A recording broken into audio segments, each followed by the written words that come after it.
विमुक्त नहीं होते, इसलिए इस काशी का एक नाम है अविमुक्त क्षेत्र। तो अविमुक्तम ही शिवाभ्याम यद अविमुक्तम ततो विदुः। एक नाम है इसका आनंदवन, आनंद काननम। तो अस्य आनंदवनम नाम पुराकारी पिनाकिना। आनंदवन नाम भी भोले बाबा ने दिया इसको। आनंदवन नाम क्यों है? ये ऐसा वन है जहाँ केवल आनंद ही आनंद, आनंद ही आनंद भरा हुआ है। अब ये दिव्य दृष्टि से वह सब आज भी दिखाई देता है, पर जिनके पास दिव्य दृष्टि नहीं है उनको तो ये ईंट पत्थर के अलावा, सड़कों के अलावा, गाड़ी घोड़ों के अलावा कुछ भी नहीं दिखाई देता। तो क्षेत्रस्य आनंद हेतुत्वाद विमुक्तम अनंतरम अथानंदवने तस्मिन् शिवयो रममाणयोः इच्छेत्यभूत सुरर्षैः सृज्यः कोप्य परः किलः। कौन ऐसा दूसरा है जिसके द्वारा ऐसी रचना हो सकती है? इसलिए ऐसे परमात्मा भगवान शिव ने सारे जगत का निर्माण किया। संप्रसारयति स विभूतया शक्त्यः परमेश्वरः। सबसे पहले सदाशिव ने अपने 10वें अंग से अमृत का प्राकट्य किया और अपने 10वें अंग में अमृत का सिंचन किया, जिससे साक्षात भगवान विष्णु का प्राकट्य हुआ। विष्णुवति व्यापकत्वाते नाम ख्यातं भविष्यति बहुन्यन्यानि नामानि भक्त सौख्यकराणि च। शिवजी कहते हैं तुम्हारा नाम व्यापक होने के कारण विष्णु होगा। अन्य भी तुम्हारे बहुत से नाम होंगे। बहुन्य अन्यानि नामानि भक्त सौख्यकराणि च। अपने भक्तों को आनंद देने वाले बहुत नाम होंगे, परंतु एक काम करो, तपस्या करो। तपः कुरु दृढ़ो भूत्वा 44 तपः कुरु दृढ़ो भूत्वा परमं कार्य साधनम इत्युक्त्वा श्वासमार्गेण ददोच निगमं ततः। तपस्या करो। अब ये बात शास्त्रों में बार बार आती है। भागवत में तो भगवान कहते हैं तपो में हृदयम साक्षात। तपस्या मेरा हृदय है। मैं साक्षात तप मेरी आत्मा है, परंतु हम उस तप के विषय में बार बार सुनने के बाद में भी तपस्या नहीं करते। इस शरीर को सुख देने के चक्कर में, इसको आराम देने के चक्कर में, थोड़ी सी भी कष्ट की अनुभूति न हो जाए, इसलिए हम जो पाना चाहते हैं वो पा नहीं पाते। क्योंकि बिना तप के दुनिया में आज तक किसी को कुछ भी नहीं मिला। जिसने जो पाया वह तपस्या के बल पर प्राप्त किया। तपस्या के बल पर ब्रह्मा जी सृष्टि करते हैं, तपस्या के बल पर विष्णु भगवान पालन करते हैं, तपस्या के बल पर भगवान भोलेनाथ संहार करते हैं, तपस्या के बल पर सूर्य चम चम चम चम चमक रहे हैं। सब तपस्या करते हैं, परंतु कलयुग का मानव तपस्या का महत्व नहीं जानता। तो तपः कुरु दृढ़ो भूत्वा परमं कार्य साधनम, ऐसा कहकर के श्वास मार्गेण ददोच निगमम ततः। निगमम अर्थात वेदम। जो वेद ज्ञान परमात्मा के पास में था वह संपूर्ण वेदों का ज्ञान भगवान को प्रदान कर दिया।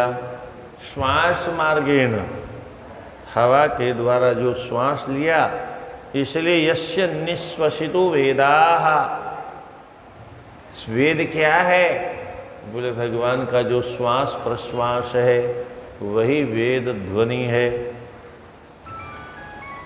दिव्यम द्वादश सहस्त्रम वर्षम तपत्वा विचाच्युत न प्रापस्वाभिलषितम सर्वदम शंभुदर्शनम। 12,000 वर्ष तक, दिव्य वर्षों तक तपस्या करने के बाद में भी सदाशिव भगवान का जो दर्शन करना चाहते थे वह दर्शन प्राप्त नहीं हुआ। तव तत्तेन च तच्छ्रुच्छप्त्वा तपस्तप्तं सुधारणं बहुकालं तदा ब्रह्म ध्यान मार्गे परे नहीं। तब ध्यान मार्ग के द्वारा उन्होंने देखा मेरे शरीर से जल ही जल, चारों तरफ जल ही जल फैल गया और जल में मैं विराजमान हूँ। भगवान विष्णु ने देखा, क्या देखा? तदा शान्तस्य पुरुषो विष्णुस्तस्मिन् जले स्वयं सुस्वाप परम प्रीतो बहुकालम विमोहितः। उस जल में ही भगवान विष्णु बहुत काल तक, मतलब प्रलय काल तक विराजमान रहे। भगवान का नाम नारायण क्यों पड़ा? नरस्य इदम नारम जलम आपो नारा इति प्रोक्त आपो भी नरसूनवः। सबसे पहले जल की रचना की ईश्वर ने और उसी जल में विराजमान रहे। तो नार अयनम, अयन कहते निवास स्थान को। नार मानी जल, जल में जिसने अयन मानी अपना निवास स्थान बनाया, इसलिए नारायण नाम पड़ गया। और दूसरा भाव ये है नर एव अयनम यस्य सह नारायण। हम सब नर हैं और नर ही है अयन मानी निवास स्थान जिसका। नर अयन नारायण अकश सवर्णे दीर्घ। तो नर और अयन दोनों मिल करके नारायण बन गया। प्रत्येक जीव के अंतःकरण में जो निवास करने वाला परमात्मा है उसका नाम है नारायण। श्रीमन नारायण नारायण नारायण, श्रीमन नारायण नारायण नारायण, सब है नारायण नारायण नारायण, सब में नारायण नारायण नारायण, सब में नारायण, सब है नारायण। नारायण के अलावा कुछ भी नहीं है। तो इस प्रकार से नारायणेति नामापि तस्यासि श्रुति सम्मतम नान्यत् किंचित तदा ह्यासीत प्राकृतम पुरुषम विना। उस समय नारायण के अलावा कुछ भी नहीं था। वही एकमात्र परम पुरुष विद्यमान थे और उन्होंने ही संकल्प के प्रकृतेश्य महानासीत महतस्य गुणात्रयः। प्रकृति, अपनी प्रकृति से महतत्व की रचना की।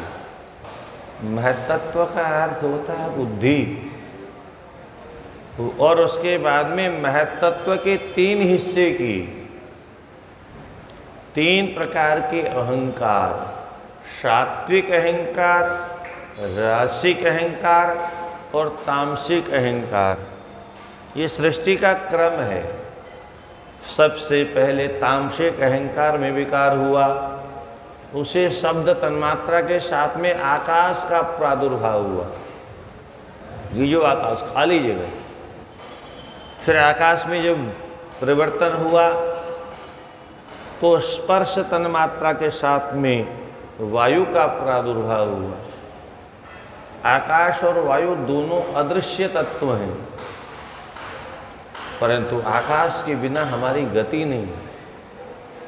हम कहाँ बैठेंगे उठेंगे, कहाँ हिलेंगे डुलेंगे, कहाँ चलेंगे फिरेंगे, कहाँ मकान बनाएंगे, खाली जगह ही कहीं नहीं होगी तो क्या करें। और बिना श्वास के भी एक सेकंड जिंदे नहीं रह सकते। इसके बाद वायु में परिवर्तन हुआ तो रूप तन्मात्रा के साथ में अग्नि का प्रादुर्भाव हुआ, तेज का प्रादुर्भाव हुआ। पुनश्च अग्नि तत्व में विकार होने से काल कर्म स्वभाव और ईश्वर की इच्छा से तब इसमें रस तन्मात्रा के साथ में जल का प्रादुर्भाव हुआ और फिर जल में भी परिवर्तन हुआ काल कर्म स्वभाव और ईश्वर की इच्छा से। तब उसमें गंध तन्मात्रा के साथ में धरती का प्रादुर्भाव हुआ। ये पंचभूत हो गए और 5 तन्मात्राएं शब्द स्पर्श रूप रस गंध, ये 5 तन्मात्राओं का प्राकट्य हो गया। और इसके बाद में वह परमात्मा किस प्रकार से सृष्टि को आगे बढ़ाते हैं। सुप्ते नारायणे देव नाभो पंकजम उत्तमम। एक बार संकल्प किया परमात्मा भगवान नारायण ने, तो उनके नाभि कमल से कमल प्रकट हुआ, नाभि से कमल प्रकट हुआ। संतान तो माँ के पेट से ही होती है ना, अब यहाँ तो माँ कोई थी नहीं, तो स्वयं भगवान ही अपने पेट में से पहले कमल प्रकट करते हैं और कमल में से आविर्बहुः सहसा बृहद्वे शंकरेच्छया। भगवान की इच्छा से चमचम चमचम चमचमाते हुए एवं पद्मा ततो यज्ञे पुत्रोहम हेमगर्भगः। नारद जी से ब्रह्मा जी कहते हैं मैं ही पुत्र के रूप में कमल में प्रकट हो गया। अब मैं अपने जन्म स्थान की खोज करने लगा। मैं आया कहाँ से, कभी तो उस नाल के नीचे जाऊं, कभी ऊपर जाऊं, पर बहुत वर्ष होने के बाद में कुतो हम बाकुत आ जाता किम कार्यम तुमदीयकम। मैं कहाँ से आया, मेरा जन्मदाता है कौन, मेरा कर्तव्य क्या है। बहुत सुंदर भाव अभी अभी आया। ये ब्रह्मा जी सोच रहे हैं, इसका मतलब प्रत्येक धरती पर आने वाले व्यक्ति को यह सोचना चाहिए, मैं कौन हूँ, मैं कहाँ से आया हूँ, मेरा कर्तव्य क्या है। वो देखा देखी हम कर रहे हैं। और यहाँ भारतवर्ष में आज जो भी हो रहा है, ये विदेशी जो कल्चर छोड़ गए, ये सब उसका तांडव है। हमारी भारतीय संस्कृति कहीं दिखाई दूर दूर तक नहीं देती। नाम गुरुकुल है, वहाँ भी कुछ नहीं दिखाई देता, क्योंकि सारे शास्त्र कहीं पढ़ाए ही नहीं जाते। 4 मंत्र पढ़ाने से कुछ भी नहीं होता। केवल ब्राह्मण पूजा पाठ करा के अपना जीवन जी लेगा और कुछ नहीं होगा, समाज का कल्याण नहीं हो सकता उससे। एतत् कमल पुष्पस्य पत्रारोह स्थलम ह्यदः। नीचे गए तो भी पता नहीं चला, नाले नाले गतस्तत्र वर्षाणाम शतकम मुने। हजारों हजारों वर्षों तक में नीचे ऊपर घूमता रहा, पर कुछ भी पता नहीं चला। माया से मोहित होकर के और थक गया। क्षण मात्रम तदा तत्र ततः तिष्ठत् विमोहितो। मोहित होकर के एक जगह स्थिर हो गया। तब आकाशवाणी मेरे कानों में पड़ी। तदा वाणी समुत्पन्ना तपेति परमा शुभा शिवेच्छया परा व्योम्नो मोह विध्वंसिनी मुने। मोह को नष्ट करने वाली वाणी मेरे कानों में पड़ी। उसने कहा तपस्या करो, और तब पुनस्तप्तम तपो घोरम दृष्टुम स्वजनकम तदा। अपने जन्म देने वाले जन्मदाता का दर्शन करने के लिए मैंने फिर तपस्या प्रारंभ, घोर तप किया, सब कुछ छोड़ करके। अब हम तो सामान्य तप भी नहीं कर सकते, घोर तप क्या करें। तब मुझे शंख चक्रायुध करो, गदा पद्मधर परः, घनश्यामल सर्वांग पीतांबरधर परः। तब मुझे शंख चक्र गदा पद्म धारण करने वाले पीतांबरधारी भगवान का दर्शन हुआ, और फिर भगवान का बड़ा सुंदर सौंदर्य वर्णन किया। मैंने उनसे हाथ जोड़ के पूछा, कस्त्वं वदेति हस्तेन समुत्थाप्य सनातनः, आप कौन सनातन पुरुष हो, मुझे बताओ। तब भगवान कहते हैं, स्वागतम स्वागतम वत्स पितामह महाद्युते, निर्भयो भवदास्येहं सर्वान् कामान् न संशयः। हे वत्स, हे पितामह, तुम्हारा स्वागत है, तुम निर्भय हो जाओ, तुमको मैं सभी कामनाएं तुम्हारी पूर्ण करूँगा। तस्य तद्वचनं श्रुत्वा स्मितपूर्वं सुरर्षभः रजसा बद्धवैरस्य तमोचम जनार्दन। मेरे अंदर रजोगुण पैदा हो गया, और रजोगुण में अहंकार बढ़ जाता है, तमोगुण में तो चरम सीमा पार कर जाता है।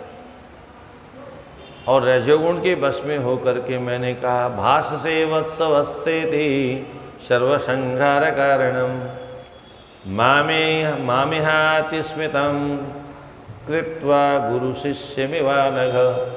अरे निष्पाप देवता, तुम मुझे अपना पुत्र कहते हो। ये वही प्रसंग दोबारा एक बार सुना रहे हैं, जो दिव्य अग्निस्तंभ प्रकट हुआ, उसको थोड़ा संक्षेप में करेंगे। तो जैसे गुरु को शिष्य कहे कि तुम मेरा पुत्र है, ठीक ऐसे ही तुम मेरे साथ व्यवहार कर रहे हो।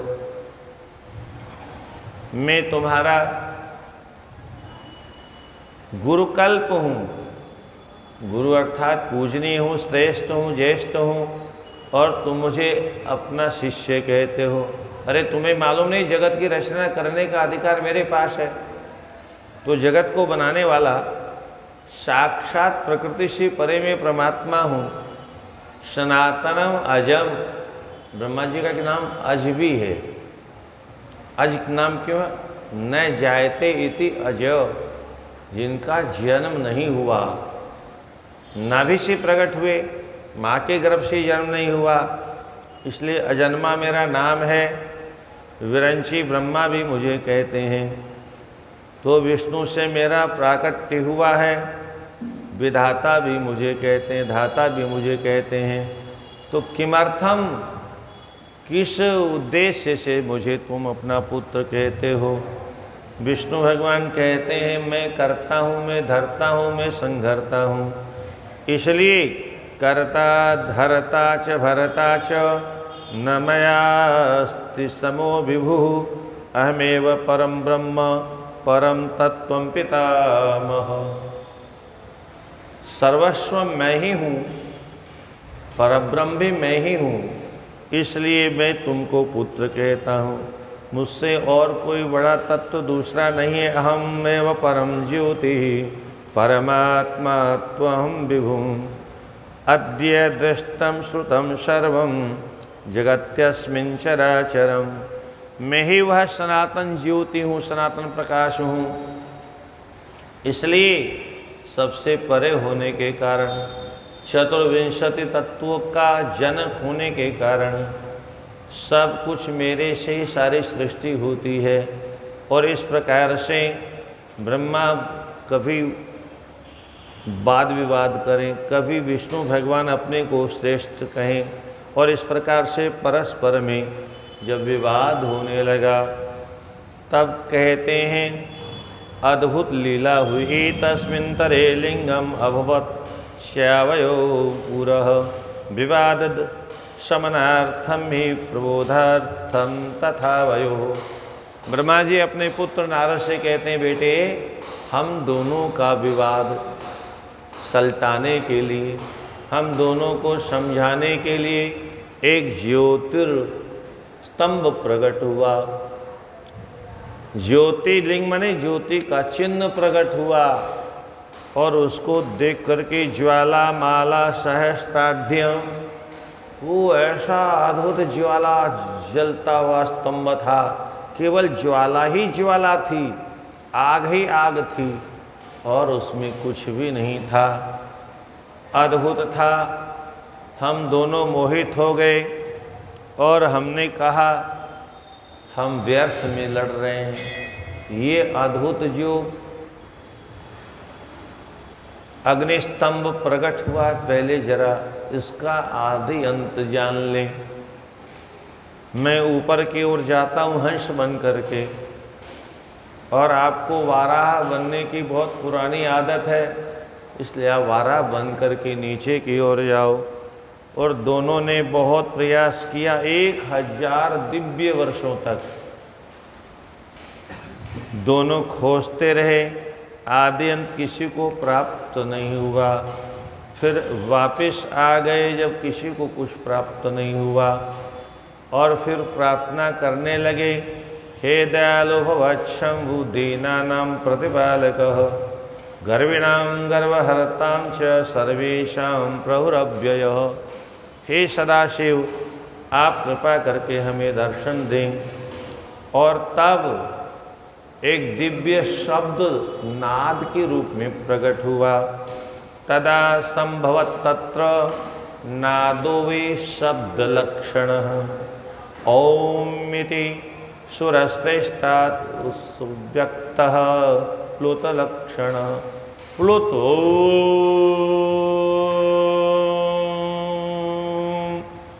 ऐसे ह्रस्व नहीं दीर्घ भी नहीं प्लुत उच्चारण हुआ।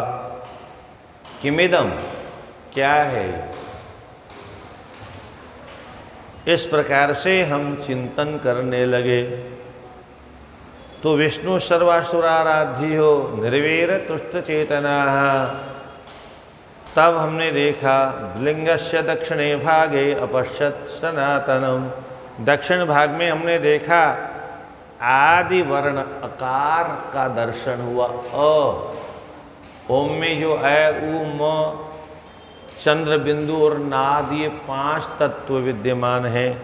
उसमें से उस दिव्य ज्योतिर्लिंग में आकार का दर्शन हुआ और उसके बाद में आद्यम स्वर्णमकाराख्यम उकारम चौत्तर, उत्तर दिशा में उकार का दर्शन हुआ, मध्य में मकार का दर्शन हुआ, अंत में नाद का दर्शन हुआ और सूर्य मंडल के समान चमचमाते हुए वो जो वर्ण आदि वर्ण था उकार, वह भी सूर्य के समान चम चम चम चम चमक रहा था। वह दक्षिण में दर्शन हुआ, उत्तरे पावक अग्नि के समान उकार का दर्शन हुआ और श्वेत चंद्रमा के समान मध्य में मकार का दर्शन हुआ और उसके ऊपर आदि मध्यांतरहितम आनंदस्य आदि कारणम, जिसका कोई आदि नहीं, जिसका कोई अंत नहीं, आनंद ही जिसका अपना निज रूप है, ऐसा सत्यम आनंद अमृतम, जो सत्य सनातन है, जो आनंद स्वरूप है, जो अमृत स्वरूप है, परम ब्रह्म परायणम, परम ब्रह्म स्वरूप है। ऐसा परीक्षा करने के लिए अग्नि के रूप में वह जब प्रकट हुआ तो अध और नीचे भ्रमण करने के बाद में जब कुछ भी ज्ञान नहीं हुआ तब एक ऋषि का प्राकट्य हुआ। वेद शब्दों उभयावेशम विश्वात्मानं विचिन्तयत तदा अभवत ऋषिस्तत्र ऋषि सारतम स्मृतः। जो ज्ञान स्वरूप ऋषि होते हैं उनका प्राकट हुआ। तेनेव ऋषिणां विष्णुं ज्ञातवान् परमेश्वरः महादेव परम ब्रह्म शब्द ब्रह्म तनु परम। उन्हीं ऋषि के द्वारा परमेश्वर भगवान विष्णु ने ये बात को समझा कि ये जो साक्षात लिंग स्वरूप है, ज्योति स्वरूप, ये साक्षात महादेव है, सदाशिव भगवान है। एकाक्षरेण तद्वाक्यम परम का अमृतम परम कारणम सत्यमानंदम अमृतम परम ब्रह्म परात् परम। ये एकाक्षर जो ब्रह्म ओंकार का प्राकट्य हुआ है, यही ज्योति स्वरूप का मूल स्वरूप है। ये परब्रह्म परमात्मा है। एकाक्षर, इसी एकाक्षर से भगवान बीज के रूप में ब्रह्मा जो अंडे के रूप में प्रकट हुए, उसी आकार से ब्रह्मा का प्रादुर्भाव हुआ, उकार से हरि का प्रादुर्भाव हुआ और मकार से महेश का प्रादुर्भाव हुआ। उसी ओमकार से ब्रह्मा विष्णु महेश तीनों का प्रादुर्भाव हुआ। ये सृष्टि का क्रम है। तो ओंकाराख्यो हरिर्योनिम प्रधान पुरुषेश्वर। ओंकार ही मूल योनि है। योनि माने जिससे जन्म हुआ है सारे जगत के तत्वों का। बीजी स्वयं वो सदाशिव हैं, जिन्होंने बीजी के रूप में ये बीज वपन किया सृष्टि का। तो बीज मकारो बीज न प्रभो, उकार योनो उकार योनि के बीज की स्थापना की। और सौवर्णम अभवा चांडम, उसमें वो विशाल अंडाकार 24 तत्वों से बना हुआ वह दिव्य अंड उसमें विराजमान हो गया। अनेक अब्दों वर्षों तक वह दिव्य अंड जल के अंदर पड़ा रहा। वर्ष सहस्त्रांते द्विधा कृतम अभोद्भवम अजोद्भवम, तब उसके 2 भाग हुए। अंडम अपसु स्थितम साक्षात् व्याघातेनेश्वरेण तु, तथास्य सुशुभम हेमम कपालम चौर्ध्व संस्थितम। वह जो अपसु अंडम, जल में जो अंड विद्यमान था, उसमें ईश्वर की इच्छा से व्याघात होने पर उसमें ही ब्रह्मांड का प्राकट्य हुआ, जिससे 5 लक्षण वाले आकाश अग्नि वायु पृथ्वी इत्यादि को निर्माण करने वाले ब्रह्मा जी का प्राकट्य हुआ, जिसको ककाराख्य चतुर्भुज, ककार इस नाम से कहा गया, जो चतुर्भुज धारण करने वाले हैं। स स्रष्टा सर्वलोकानां स एव त्रिविध प्रभु एवं ओमेति प्रोक्तमित्याहुर्यजुषां वराह। यजुषा माने संपूर्ण वेदों में श्रेष्ठ जो ओंकार तत्व है, इसी से सारे जगत की रचना हुई, ऐसा जानो नारद। और तब भगवान विष्णु ने दिव्य स्तुति की। और तब भगवान भोलेनाथ अपनी भगवती आदि शक्ति पराम्बा के साथ प्रकट हुए। तो ददर्श च मया सार्धम भगवान विश्वपालकः पंचवक्त्रं दशभुजं घोरकर्पूरवन्मुने। 29 नानाकान्तिसमायुक्तं नानाभूषणभूषितं। पंचवक्त्रम 5 मुख हैं, 10 भुजम गौर वर्ण है, कर्पूर के समान, नाना प्रकार की कांतियों से युक्त आभूषणों से सुसज्जित हैं, महान उदार हैं, महान पराक्रम संपन्न हैं। तम दृष्टवा, उनको देख करके हम कृतार्थ हो गए दोनों। अकारस्तस्य मूर्धः, हमने दर्शन किया, आकार उनके मस्तिष्क में विराजमान था। ललाट में दीर्घ आकार विद्यमान था। बहुत अद्भुत प्रसंग है, गंभीरता से सुनिए। कैसे इस विराट से शब्दों का प्राकट्य हुआ, इसी को शब्द ब्रह्म कहते हैं। तो आकार तस्य मूर्धः, मूर्धा से आकार का प्राकट्य हुआ, दर्शन हुआ। ललाट में दीर्घ आकार का दर्शन हुआ, दक्षिण नेत्र में ई का दर्शन हुआ, और वाम नेत्र में ई दीर्घ आकार का दर्शन हुआ। दक्षिण श्रोत्र में उकार का दर्शन हुआ, और वाम कर्ण में दीर्घ उकार का दर्शन हुआ, ऋकार का दक्षिण कपोल में दर्शन हुआ, और वामम कपोलम ऋकारम दीर्घ ऋकार का वाम कपोल में दर्शन हुआ। ली और ली इन दोनों का नासा उभे नासापुट दोनों नासापुट में दर्शन हुआ। एकार चेष्टः ऊर्ध्वम एकार का दर्शन ऊर्ध्व ओष्ठ में हुआ। ऐकार का तु अधरः विभो नीचे के ओष्ठ में ऐकार का दर्शन हुआ। औकारस्तथोकारौ दंत पंक्ति द्वयम क्रमात् औकार और औकार दोनों का दांतों के ऊपर नीचे की पंक्तियों में दर्शन हुआ। अमस्तु तालुनि तस्य अंग है इन दोनों का प्रागट्य तस्य देवस्य शूलिनः तालु से इनका प्रागट्य हुआ।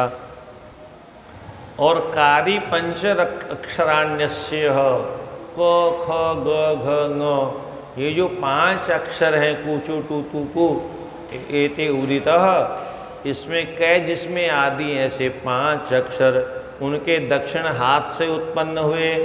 और चादि चकार है च छ ज झ य ये उनके वाम हस्त से प्रकट हुए। ट ठ ड ढ ण ये उनके दक्षिण चरणों से प्रकट हुए। प फ व पकार उनके उदर से प्रकट हुआ। ठकार उनके पार्श्व भाग से प्रकट हुआ। बकार वाम पार्श्व भाग से प्रकट हुआ। भकार स्कंद देश से प्रकट हुआ। मकार हृदय देश से प्रकट हुआ। इस प्रकार से वो योगी सदाशिव भगवान के द्वारा ये सब प्रकट हुआ। यकारादि सकारांता ये र ल व श श श इतने जो अक्षर हैं ये अक्षर इनसे सप्त धातुओं की रचना हुई। ये त्वचा मांस मज्जा रक्त हाड़ मांस और शुक्र ये जो 7 धातु हैं इनका प्रागट्य हुआ। हकार नाभि से प्रकट हुआ। क्षकार घ्राण से प्रकट हुआ। एवं शब्दमयम रूपम इस प्रकार से वो सारा का सारा शब्द ब्रह्म ही था। शब्द ब्रह्म के अलावा कुछ भी नहीं। गुणात्मनः गुणों से युक्त आत्म स्वरूप। तो दृष्ट्वाम तम उमया सार्धम कृतार्थो भूतमया हरि मेरे साथ में भगवान नारायण कृतार्थ हो गए धन्य हो गए। एवं दृष्ट्वा महेशानम शब्द ब्रह्म तनुम शिवम ये जो शब्द ब्रह्म रूपी भोलेनाथ का विग्रह था उसको देख करके और कृतार्थ होकर के प्रणम्य च मया मेरे साथ प्रणाम किया। और अपश्यत ऊर्ध्वतः ऊपर से नीचे तक उनका दर्शन किया। ओंकार प्रभवम मंत्रम कला पंचक संयुतम वह जो ओंकार का मंत्र था 5 कलाओं से संयुक्त था। ए उ मैं चंद्र बिंदु और नाद शुद्ध स्फटिक के समान चम चम चम चम चमचमाते हुए सुबह 38 अक्षरम 38 अक्षरों वाला यह मंत्र उसका हमको साक्षात्कार हुआ। मेधाकारम अभूत भूयः सर्वधर्मार्थ साधकम उसके बाद में वह बुद्धि स्वरूप परमात्मा सभी प्रकार के धर्म अर्थ मोक्ष तीनों को साधन करने वाला उसी में गायत्री मंत्र का प्रागट्य हुआ। सहितम वश्य कारकम जो सबको वश में करने वाला गायत्री मंत्र है। चतुर्विंशति वर्णाढ्यम चतुष्कलमनुत्तमम अथ 25 मंत्रम कलाष्टकसमायुतम 24 अक्षरों वाला ये जो गायत्री मंत्र है 5 सिरों वाला मंत्र प्रकट हुआ। और इस प्रकार से नाना प्रकार से महामृत्युंजय मंत्र भी उससे से प्रकट हुआ। महावाक्य अहम ब्रह्मासि तत्त्वमसि इत्यादि प्रकट हुआ। और तब भगवान हरि ने महावाक्य का जप करना प्रारंभ किया।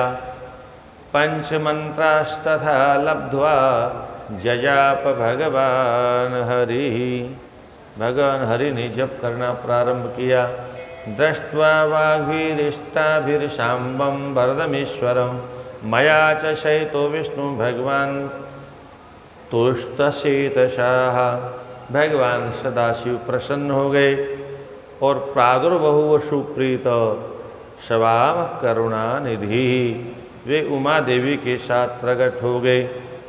पंचवक्त्रस्त्रिनयनो भालचंद्रो जटाधरः घोरवर्णो विशालाक्षो भस्मोद्धूलित विग्रह। भस्म से सना हुआ उनका 5 नेत्रों वाला, ललाट पर चंद्र विद्यमान है, गौर वर्ण है। उमा देवी के साथ में 10 भुजाओं के साथ में नील गल। बोले नीलकंठ भगवान की। सर्वांग सुंदरो भस्म त्रिपुंडांकित मस्तक, त्रिपुंड धारण किए हुए भगवान प्रकट हुए। निगमम श्वास रूपेण ददौ तस्मै ततो हरः। सबसे प्रथम उन्होंने भगवान हरि को अपना वेद श्वास रूप में प्रदान किया और उसके बाद में गुह्य ज्ञान प्रदान किया था। तो ज्ञान मदा तस्मै सहरहस्यम परमात्मने, परमात्मा पुनर्मह्यम दत्तवान कृपया मुने। उनको जो ज्ञान मिला फिर हरि ने वह ज्ञान मुझे प्रदान किया। भगवान विष्णु ने कहा, हे भगवान आप कैसे प्रसन्न होते हो, आपका पूजन कैसे करना चाहिए। इस प्रकार का आदेश जब दिया तब उन्होंने सबसे पहले पूजन का विधान बताया और उसके बाद ब्रह्मा से कहा तुम सृष्टि का कर्म करो। वत्स वत्स हरे त्वं च पालेवं चराचरम। और हरि भगवान से कहा आप सृष्टि का पालन पोषण करो। यदि प्रीति समुत्पन्ना यदि देयो वरस्य न हो। और इस प्रकार से भगवान विष्णु प्रार्थना करते हुए कहते हैं हे भगवान आप प्रसन्न हो तो हमें वरदान दो। आव्योर देव देवेशः। वैसे तो परस्पर में झगड़ा अच्छा नहीं होता, सभी कहते हैं, पर हमने जो झगड़ा किया हमारा झगड़ा तो फलीभूत हो गया। हमको तो आपका दर्शन हो गया। क्या परस्पर में हमने जो वो ज्योतिष स्तंभ को देख करके विवाद किया, अगर विवाद न किया होता तो आपके स्वरूप का ज्ञान कैसे होता। इसलिए कृपा करके आप हमारी सहायता करें। भोले बाबा कहते हैं भगवान सदाशिव मैं ब्रह्मा जी का आश्रय लेकर के रुद्र के रूप में प्रकट होऊंगा और फिर सृष्टि का प्रलय मैं स्वयं करूंगा। मदरूपम परमं ब्रह्मन ईदृशं भवदंगतः प्रगटे भविता लोके नामना रुद्र प्रकीर्तितः। इस प्रकार से आदेश दिया और उसके बाद में भगवान ब्रह्मा जी कहते हैं वस्तुत्वत सर्वदृश्यं च शिवरूपम मतम मम। ये सारा जगत क्या है। अथेकस्यां मदो भेदो नाना पात्रेण वस्तुतः कारणस्य वचकारी च सन्निधानम निदर्शनम। जिस प्रकार से मट्टी के बने हुए पात्रों में नाम अलग अलग होते हैं, शिकोरा, कमंडलू, घड़ा, हांडी आदि आदि, सुराही, परंतु है सब मट्टी। ऐसी जगत में किसी का नाम कुछ भी क्यों न हो पर सब ब्रह्म में है, इसके अलावा कुछ नहीं है। स्वर्णस्य यथेकस्य वस्तुत्वं नैव गच्छति अलंकृते देवः नाम भेदो न वस्तुतः। जैसे सोने से बने हुए सभी आभूषण सोने के ही होते हैं, चाहे बड़ा आभूषण हो चाहे छोटा आभूषण हो, सब में सोना होता है। ऐसे जगत में जो बना हुआ जगत वो परब्रह्म परमात्मा से बना हुआ है, परमानंद कंद से बना हुआ है। इसलिए परमानंद कंद के अलावा जगत में कुछ भी नहीं है, और विशेष करके सुख दुख तो है ही नहीं जो हमें दिखाई देते। अब आप कहेंगे हमको तो अनुभव होता, आप कहते हो है नहीं। हमें अनुभव क्यों होता है? हम तो ईश्वर अंश जीव अविनाशी चेतन अमल सहज सुख राशि। हम तो ईश्वर के अंश हैं, चेतन है, अमल है, और सहज मानी जन्म के साथ जो आनंद उपलब्ध है वो हमें उपलब्ध है। अब हुआ क्या? सो माया बस भय उषाई, वो माया बस हो गया। यानी हम जो शुद्ध बुद्ध चेतन जीव थे, माया अर्थात जड़ संसार का संग करने के कारण, जड़ पदार्थों को अपना मानने के कारण, जैसे घर, मेरा घर, जब निश्चित है, मैं मालूम है मेरा नहीं है। एक और समझने के लिए अगर आप समझे तो ऐसे समझे, जिस घर में हम आप रह रहे हैं वो तो दादाजी ने बनाया था, तो मेरा कैसे हुआ? मेरा हुआ कैसे? मैंने तो उसमें एक ईंट नहीं लगाई। दादाजी थे तो वो कहते थे मेरा, फिर पिताजी रहे तो वो कहते थे मेरा, हम हैं तो हम कह रहे हैं मेरा, हम चले जाएंगे तो हमारी औलाद कहेगी मेरा। गजब है भाई। वो मेरा मेरा कहते चले गए, वो भी मेरा कहते कहते चले गए, हम भी मेरा मेरा कहते चले जाएंगे, और हमारी जो औलाद होगी वो भी मेरा मेरा कहती चली जाएगी। ये घर किसका है? अगर दादाजी का होता तो उनके साथ जाता, अगर पिताजी का होता तो उनके साथ चला जाता, अगर हमारा होता तो हमारे साथ चला जाएगा। क्या चला जाएगा? सचमुच में जाएगा? नहीं जाएगा। तो मेरा कैसे? ठीक ऐसे ये शरीर है मेरा, तो ये भी साथ नहीं जाएगा। आँख भी नहीं जाएगी, कान भी नहीं जाएगा, नाक भी नहीं जाएगा, सबकी राख बन जाएगी, सबकी मुट्ठी भर राख बन जाएगी। तो ये शरीर मेरा कैसे हुआ? अच्छा, सोना चांदी हीरे मोती मणि माणिक के नोटों की गड्डी, गजब की लीला है संसार की। कभी नोट ने नहीं कहा मालिक मैं आपका हूं, कभी नहीं कहा। सोने ने कभी नहीं कहा मैं आपका हूं, मकान ने कभी नहीं कहा मैं आपका हूं, और ये शरीर भी कभी नहीं बोलता मैं आपका हूं। पर हम कहते हैं तुम मेरे हो, तुम मेरे हो, तुम मेरे हो। भगवान न करे, राधे राधे, रात को 12 बजे 2 बजे किसी के घर में चोर आ जाए, और वो जो तिजोरी है उसमें जो माल भरा हुआ है उसको समेटने लगे। एक बात बताओ, नोट चिल्लाएगा बाबूजी उठो, अरे बाबूजी देखो देखो चोर आपका माल ले जा रहे हैं। नोट बोलेगा? सोना बोलेगा?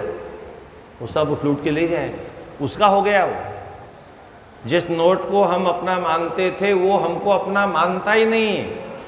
अगर मानता होता थोड़ा बहुत ही, कम से कम हमको जगाता तो फिर हमारे सामने ले जाते कि नहीं ले जाते हम देखते, और उसने तो हमको आवाज भी नहीं दी।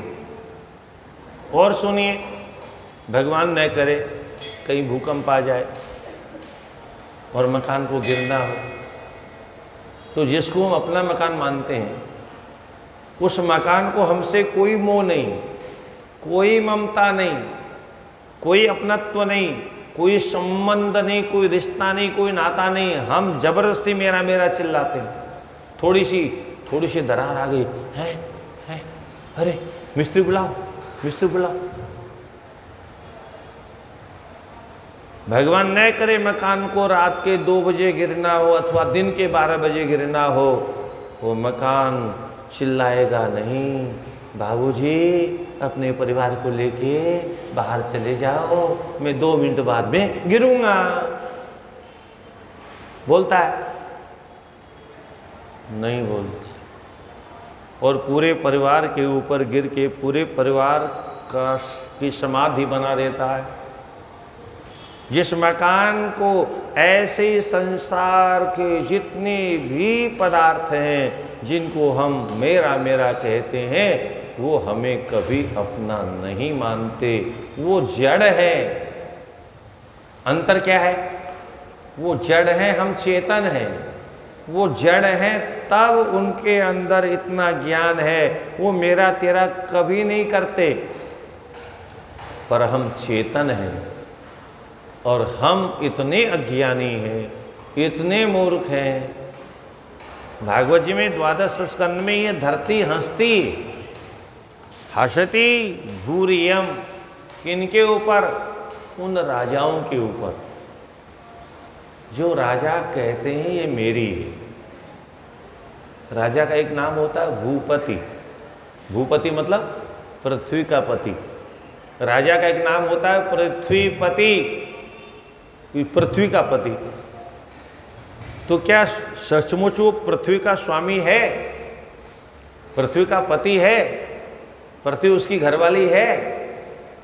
पृथ्वी कहती है मेरी समझ में आता ही नहीं है, न जाने जब से सृष्टि हुई तब से कितने अरबों खरबों राजा महाराजा चक्रवर्ती सम्राट आए और मुझे मेरी मेरी मेरी मेरी मेरी मेरी कहते कहते चले गए। पता नहीं कहाँ चले गए। मैं खोज रही हूँ मेरा असली पति कौन है। इतने पति अपने को पति कहते रहे और आज तक किसी का पता नहीं। और एक और गजब की बात सुनी, जिस धरती को हम मेरी मेरी कहते हैं वो तो मेरी नहीं हुई, पर हम एक दिन धरती के हो जाएंगे। क्या? हम एक दिन मुट्ठी भर राख बन करके इसी धरती के हो जाएंगे, इसी धरती में मिल जाएंगे। धरती तो हमारे साथ नहीं जाएगी, पर हम धरती में जरूर जाएंगे।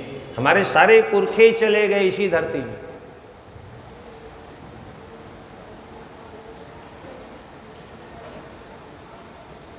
इस शरीर के पिताजी जब यहाँ रहते थे तो उसके बाद में वृंदावन में झोपड़ी बन गई तो वहाँ ले गए। तो फिर एक दिन कुछ वैसे आया, बोले हम तो अपना खेत खाएंगे, मतलब खेत में जाएंगे राजस्थान में। मैंने कहा पिताजी ये खेत पता नहीं कितनों को खा गया, क्या हम खेत को खाएंगे? जिस मतलब खेत का खाएंगे, हम क्या खेत खाएंगे? ये खेत कितनों को खा गया, गिनती नहीं है। धाम में बैठे रहिए शांति से। खैर, मनुष्य को लगता है मेरा खेत है, हम तो अपना खेत खाएंगे, हम तो अपनी धरती का खाएंगे, हम तो अपना खाते हैं। धरती किसी की नहीं हुई, सब धरती में चलेगी। इसलिए स्वर्णस्य यथेकस्य वस्तुत्वं नैव गच्छति। सोने के बने हुए अलग अलग आभूषणों के नाम अलग अलग हैं, पर है सब में सोना। महात्मा लोग एक कथानक कहते हैं, किसी बड़े परिवार में कालांतर में कभी गरीबी आ गई तो बाप दादों के मंदिर बना हुआ था, उसमें कुछ मूर्तियां रखी थी, तो उसमें छोटी छोटी कुछ चांदी की मूर्तियां रखी थी। तो बोले चलो कुछ इन्हीं को बेच के काम चलाएंगे। तो एक गणेश जी थे चांदी के, एक नंदी थे चांदी के। गणेश जी छोटे थे, नंदी था बड़े थे। दुकान में ले गया, दुकान में भावता हुआ तो गणेश जी का पैसा कम बताया, नंदी का ज़्यादा बताया। वो जो ज़्यादा बड़े थे जो भी, उनका पैसा ज़्यादा बताया। तो वो कहता है गणेश जी भगवान है, नंदी तो पशु है, अब इसका पैसा ज़्यादा बता रहे हो आप, ज़्यादा तो गणेश जी का होना चाहिए।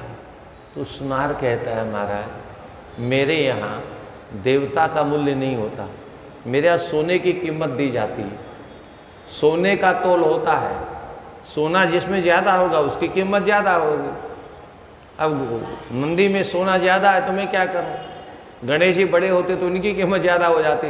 यहाँ गणेश जी कीमत नहीं मिलती, यहाँ तो सोना जितना है उसी के हिसाब से आपको पैसा मिलेगा। तो संसार में बड़े छोटे होने से कुछ नहीं होता। सब जैसे मिट्टी के लोंदे हैं, ऐसे सब में जैसे परमात्मा विद्यमान है। इसी बात को यहाँ कहते हैं ब्रह्मा जी, सब भगवत स्वरूप है। कारणस्य व कार्येन, गहना बना, गहना क्या है? कारण, कार्य, और सोना क्या है? कारण, कारण से कार्य बनता है। तो कारण के सारे गुण कार्य में आ जाते हैं, पिता के सारे गुण पुत्र में आ जाते हैं। आत्मा वे जायते पुत्र इति वेदानुशासनम। यहाँ तक संकेत है शास्त्रों में, माता पिता अपने आप को ही, पिता अपनी ही पत्नी के माध्यम से अपना दूसरा रूप पुत्र के रूप में लेता है, और माँ स्वयं अपने आप का पुत्री के रूप में निर्माण करती है। पिता पुत्र का रूप लेकर के अपनी ही पत्नी के माध्यम से आता है, और पत्नी अपने ही माध्यम से पुत्री बन करके अपनी कोख से जन्म लेती है। ये क्रम है सृष्टि का, और ये अनादिकाल से इसी क्रम से चला आ रहा है।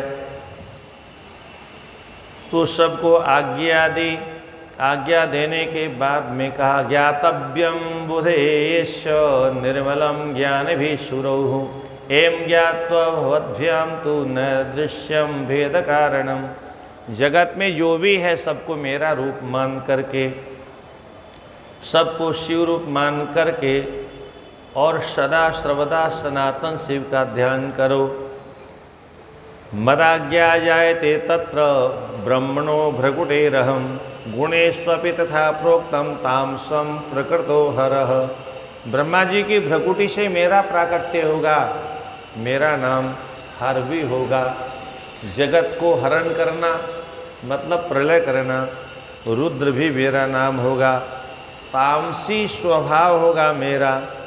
मदीयस्य तथांशो यो लय करता भविष्यति। वह मेरा अंश होगा और सृष्टि का लय करने वाला होगा। और उसके बाद में आदि शक्ति भगवती से ब्रह्माणी को प्रकट करके सरस्वती को प्रकट के ब्रह्मा जी को दिया। ये तुम्हारी आदि शक्ति होगी, तुम उसके साथ सृष्टि करोगे। और लक्ष्मी को ब्रह्मा जी नारायण को प्रदान किया। समाश्रयिष्ये विष्णु लक्ष्मी रूपेण सा तदा पुनश्च काली नामना सामदा संप्राप्स्यते ध्रुवम। और मेरे ये जो काली है, ये शिवांश से जो उत्पन्न हुई है, ये मुझ रुद्र की धर्मपत्नी होगी। और इस प्रकार से त्वं च लक्ष्मी मुपाश्रित्य कार्यम कर्तुमिहार्हसि ब्रह्मत्वं च गिरां देवीं प्रत्यंशामवाप्य च। ब्रह्मत्वं च गिरां देवीं, हे ब्रह्मा तुम गिरा देवी के द्वार साथ में सृष्टि का कार्य करो। अब यहाँ पर सरस्वती को ब्रह्मा की धर्म पत्नी दिखाया है। कहीं कहीं सरस्वती को भगवान नारायण की धर्म पत्नी के रूप में, विशेष करके देवी भागवत में कई जगह संकेत किया। अब जहाँ जहाँ लक्ष्मी और सरस्वती ब्रह्मा जी की धर्म पत्नी है, अब आप लोग भागवत में एक थोड़ी चर्चा पढ़ते हैं कि ब्रह्मा जी ने संकल्प से एक देवी का प्राकट्य किया जिसका नाम सरस्वती था, और उसके बाद में व्यामोहित हो गए। उसको समझिएगा इस विषय को, क्या है ये रहस्य। ये तो सभी जानती दुनिया कि पहले कुछ भी नहीं था, नथिंग से सारी सृष्टि हुई। भगवान नारायण के नाभि से कमल, कमल से ब्रह्मा, तो स्त्री तो कोई है ही नहीं, परम पुरुष परमात्मा और प्रकृति। और अब ब्रह्मा जी का प्राकट्य हो गया। अब ब्रह्मा जी को आदेश मिला तुम सृष्टि करो। तो ब्रह्मा जी सृष्टि करेंगे। कैसे करेंगे? संकल्प से करेंगे। और केवल ब्रह्मा जी नहीं, आजकल के बहुत से लोग मानते नहीं है, बोले संकल्प से कैसे कुछ हो सकता है। अरे जब कुछ था ही नहीं तो ये सारा ब्रह्मांड संकल्प से हुआ। आकाश, अग्नि, जल, वायु, पृथ्वी, सूर्य, चंद्रमा सब संकल्प से हुए। अब तुम नहीं मानते हो, मत मानो। तुम आज की परिस्थिति में देखते हो, आज के वातावरण को देखते हो और आज के इतिहास को पढ़ करके तुम समझते हो कि मनुष्य का जन्म सदा माता पिता से होता है, माता पिता के संयोग से होता है, नहीं तो नहीं होता। परंतु सृष्टि के आदि में चूंकि कोई स्त्री थी ही नहीं, परमात्मा ने एको हम बहु श्यामा संकल्प किया, संकल्प से सृष्टि प्रारंभ हो गई। और हम भी ध्यान से समझिए, हम भी जो कुछ करते हैं संकल्प से ही करते हैं। बिना संकल्प के हम भी कुछ नहीं करते। अगर हमारे मन में संकल्प नहीं है तो सुबह हम उठेंगे ही नहीं। उठने का भी संकल्प करना पड़ेगा, उठने के बाद में जंगल जाने का भी संकल्प करना पड़ेगा, नहाने का भी संकल्प करना पड़ेगा, भोजन बनाने का भी संकल्प करना पड़ेगा। यानी जीवन में बिना मानसिक संकल्प के हम कोई भी काम नहीं कर सकते। और आगे सुनिए, डॉक्टर कैसे बना कोई? ऐसे ही, अरे उसने संकल्प किया मुझे डॉक्टरी पढ़नी है। क्या संकल्प किया? मुझे डॉक्टर बनना है। कोई वकील क्यों बन गया? वो डॉक्टर क्यों नहीं बना? क्योंकि उसने डॉक्टर बनने का संकल्प ही नहीं किया, उसने वकील बनने का संकल्प किया। किसी ने मास्टर बनने का संकल्प किया, मास्टर हो गया। और कोई मेरे जैसा गधा मूर्ख बनने का संकल्प किया, बोले मुझे मूर्ख रहना है, तो मैं मूर्ख रह गया है। भाई मुझे संकल्प तो है, मुझे पढ़ना ही नहीं है, नहीं पढ़ना है तो मूर्ख रहना है। तो जो संकल्प करता है कि मुझे परिश्रम करना ही नहीं है वो मूर्ख रहेगा। तो मूर्ख बनने का भी संकल्प करना पड़ता है। क्या? साइंटिस्ट बनने का भी संकल्प करना पड़ता है और धनवान होने का भी संकल्प करना पड़ता है। हमें इतने से काम नहीं चलाना, और आगे और आगे और आगे और आगे और आगे। ये भी संकल्प पर संकल्प होता रहता है। पहले केवल लाख तक मामला था, वहीं तक का संकल्प था, वो हमारा पूरा हो गया। हमने कहा जब ये संकल्प पूरा हो गया तो आगे संकल्प करो। फिर अब हमने संकल्प को आगे बढ़ाया, करोड़ तक पहुंचाया, वहां तक, वहां से संकल्प और आगे बढ़ा। ऐसे ही जगत का प्रत्येक प्राणी बिना संकल्प के कुछ भी नहीं करता। मकान बनाने का भी संकल्प मन में पैदा होता है, दुकान बनाने का भी संकल्प, कारखाना बनाने का भी संकल्प पैदा होता है, विवाह करने का भी संकल्प पैदा होता है। ईश्वर ने जो संकल्प से सृष्टि प्रारंभ की, आज तक सब कुछ संकल्प के द्वारा ही हो रहा है। अब समझिए जरा ब्रह्मा जी और सरस्वती की लीला को। ब्रह्मा जी ने संकल्प से सृष्टि प्रारंभ की। अब आप लोग पूजा करते हैं, पूजा में संकल्प होता है। अब संकल्प में इतना इतना इसको देना, इतना इसको देना, इतना इसको देना, ऐसा संकल्प करते हैं तो उतना उतना बांट देते हैं। ऐसे ही ब्रह्मा जी ने जब सृष्टि की तो जब सरस्वती को संकल्प किया, ये जो कन्या उत्पन्न होने वाली है ये मेरी पत्नी बनेगी। क्या संकल्प किया? मेरी पत्नी बनेगी। तो पत्नी भाव से अगर ब्रह्मा जी उसके पीछे दौड़े तो इसमें आश्चर्य क्या हो गया? संकल्प ही इस रूप में किया था। जैसे मनु शत्रुपा की सृष्टि हुई तो आज का मूर्ख तो कोई कहेगा नास्तिक, अरे बोले पहले बड़ा खेल होता था, ये भाई बहन का विवाह हो जाता था। क्या कहेगा? भाई बहन का विवाह, यही तो हुआ। ब्रह्मा जी के दाहिने हिस्से से मनु हो गए, बाएं हिस्से से शत्रुपा हो गए, तो एक ही पिता से जन्मे तो मात्र भाई बहन हो गए। पर ये हमारी तुच्छ बुद्धि है ब्रह्मा जी ने के अंग से भगवान नारायण ने संकल्प किया तो दाहिने हिस्से से नारायण के रूप में पृथु जी का प्राकट्य हुआ, मनु जी का प्राकट्य हुआ, उधर शत्रुपा का प्राकट्य हुआ, अर्ची का प्राकट्य हुआ, लक्ष्मी स्वरूपा। लक्ष्मी जी ने शत्रुपा के रूप में जन्म लिया, भगवान नारायण ने मनु के रूप में जन्म लिया। तो दोनों पति पत्नी ने ही जन्म लिया संकल्प के रूप में, फिर दोनों पति पत्नी हो गए, तो भाई बहन कैसे हो गए? संकल्प जैसा था वैसा ही आगे कार्यक्रम हुआ, बिना संकल्प के कुछ भी संभव नहीं। इसलिए संकल्प से होने वाली सृष्टि को इस प्रकार का, और एक और भी हमारे महापुरुष इसका परिहार करते हैं। सरस्वती क्या है? ज्ञान की अधिष्ठात्री देवी।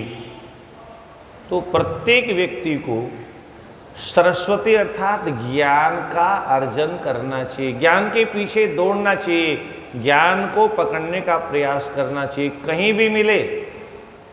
काशी में अनादिकाल से बाहर से आ करके लोग ज्ञान का संग्रह करते हैं, उनको मालूम है काशी में ज्ञान मिलेगा, तो यहाँ आकर के विद्यालयों में भर्ती होते हैं, कुछ न कुछ लेके जाते हैं। क्योंकि यहाँ सरस्वती का वास है इसलिए आते हैं, अगर यहाँ नहीं होता तो क्यों आते? ऐसे ही जहाँ विद्यालय होता वहाँ व्यक्ति जाता है, विद्यालय जहाँ नहीं वहाँ क्यों जाएगा? सरस्वती की जिसको इच्छा होगी विद्यालय जाएगा, उसे मालूम है सरस्वती वहाँ मिलेगी। तो सरस्वती की कामना जिसकी होती है, ज्ञान की जिसके अंतःकरण में कामना होती है, वो ज्ञान जहाँ उपलब्ध होता है वहाँ जाता है, और ज्ञान का संग्रह करना कहीं दोष नहीं। कालांतर में खैर सब पुत्रों ने विरोध किया, तो फिर उन्होंने उस भाव में शरीर का त्याग कर दिया और दूसरे भाव में शरीर से आगे की सृष्टि प्रारंभ की। तो यहाँ लक्ष्मी जी नारायण को प्रदान की, और उसके बाद में अहम काली समाश्रित्य मत प्रियांशाम परात्पराम, परात्पर जो काली है वो मेरे अंश को प्राप्त कर, मेरे अंश से उत्पन्न हुई है प्रिया से, इसलिए वह मेरी अर्धांगिनी होगी। रुद्र के रूप में मैं प्रलय करूँगा। और इस प्रकार से हे विष्णु, आप संसार को मुक्ति देने वाले होंगे। मुक्ति दो अत्र भवानद्य भवलोके मदाज्ञेया। इतना ही नहीं, आप ये जो ब्रह्मा है, ये जो सृष्टि करेंगे, तो संसार में कभी न कभी दुष्टों का भी प्राकट्य होगा, राक्षसों का भी प्राकट्य होगा, दानों का भी प्राकट्य होगा, अधर्म का नाश भी होगा, अधर्म की वृद्धि भी होगी, तब आपको अवतार भी लेना पड़ेगा। तो यही कहते ब्रह्मणा निर्मिते लोके यदा दुखम प्रजायते तदा त्वं सर्व दुखानां नाशाय तत्परो भवः। जब संसार के जीवों के पास दुख आए, तब दुख दूर करने के लिए आपको नाना रूप में अवतार लेना पड़ेगा। विविधान अवताराश्च गृहीत्वा कीर्तिमुत्तमं विस्तारय हरिर्लोके तारणाय परो भव। तो विविध अवतार लेकर के आप जगत में अपनी कीर्ति की पताका फहराएंगे और भव सागर से जीवों का उद्धार करेंगे। गुण रूपो ह्यम रुद्रो ह्यनेन वपुषा सदा कार्य करिष्ये लोकानां तवा सत्यम न संशयः। मैं भी सदा आप लोगों की सहायता करूँगा। रुद्र भक्तो नरो यस्तु तब निंदाम करिष्यति। कोई मेरा भक्त अगर आपकी निंदा करेगा, भोलेनाथ कहते हैं, तो वह किसी प्रकार का पुण्य प्राप्त नहीं करेगा, शीघ्र ही वह भस्म हो जाएगा। नरके पतनम तस्य त्वद्वेषात् पुरुषोत्तम मदाज्ञया भवेद् विष्णु सत्यम सत्यम न संशयः। अगर आपकी कोई निंदा करेगा तो निश्चित है वह नरकगामी होगा। हर हर महादेव शंभो काशी विश्वनाथ गंगे। हर हर महादेव शंभो काशी। हर हर महादेव शंभो काशी विश्वनाथ गंगे। हर हर महादेव शंभो। सर्वाध्यक्षस्य सर्वेषु भुक्ति मुक्ति प्रदायकः भवत्वं सर्वदा श्रेष्ठः सर्वकाम प्रसाधकः। हे विष्णु, आप सारे जगत को भुक्ति और मुक्ति, भुक्ति का मतलब संसार का सुख, हम जिसको मानते हैं, है नहीं है वो तो बहुत ऊंची बात है, पर हम जिसको मानते हैं वह हमें कौन देता है? तो भगवान नारायण देते हैं, साईं बाबा नहीं दे सकते। कहीं अच्छा, कुछ लोग कहते हैं आप क्यों नहीं मानते हो साईं को भगवान? हम कहते हैं इन शास्त्रों में अगर कहीं भी नाम आ जाता हम मान लेते हैं। विष्णु सहस्त्र नाम में 1000 भगवान के नाम हैं, यहाँ शिव सहस्त्र है नाम है, उसमें भी 1000 नाम है। नरसिंह पुराण में नरसिंह भगवान के 1000 नाम हैं, वहाँ भी नाम नहीं। यानी कि गोपाल सहस्त्र नाम है, कितने सहस्त्र नाम है हमारे यहाँ गिनती नहीं ठीक से, क्योंकि संपूर्ण शास्त्रों का अध्ययन किसने किया।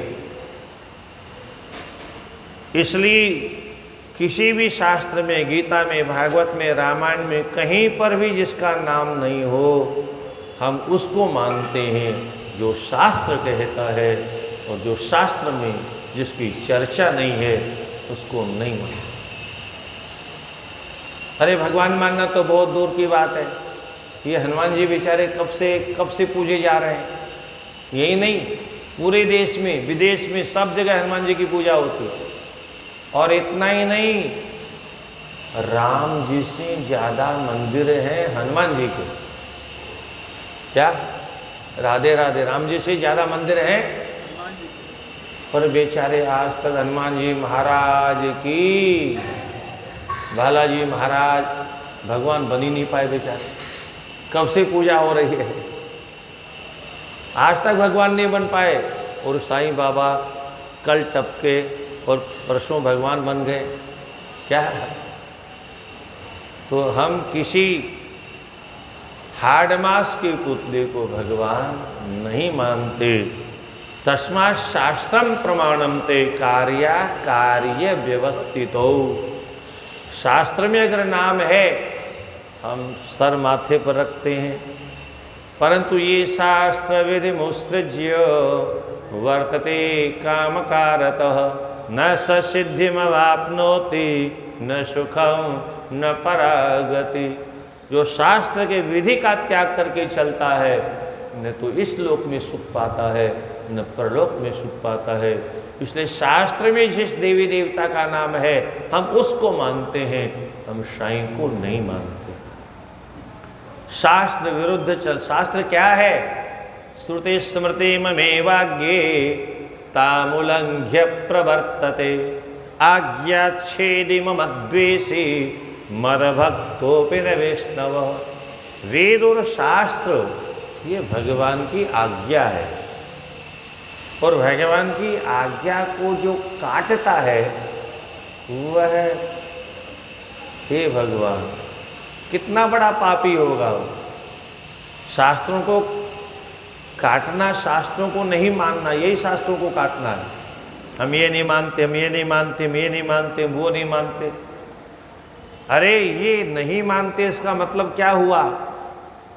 तुम भगवान की निंदा कर रहे हो, भगवान के विग्रह को तोड़ने का प्रयास कर रहे हो, खंडित करने का प्रयास कर रहे हो। और एक मच्छर को मारने से तो नरक मिलता है, तो भगवान के अंगों को खंडित करोगे तो तुम्हारा क्या होगा? इसलिए शास्त्र ही प्रमाण है। धर्म और अधर्म के विषय में, पाप और पुण्य के विषय में जीव और ईश्वर के विषय में कोई व्यक्ति प्रमाण नहीं है। प्राचीन किसी ग्रंथ में नाम नहीं है। हाँ, अब कोई पुस्तक लिख सकता है, क्योंकि विद्वानों की कमी नहीं आज भी है, पर आज के विद्वान पैसे के लोभी हैं। तो कोई किसी को 1-2 करोड़ रुपया देगा तो कोई साईं पुराण भी लिख देगा।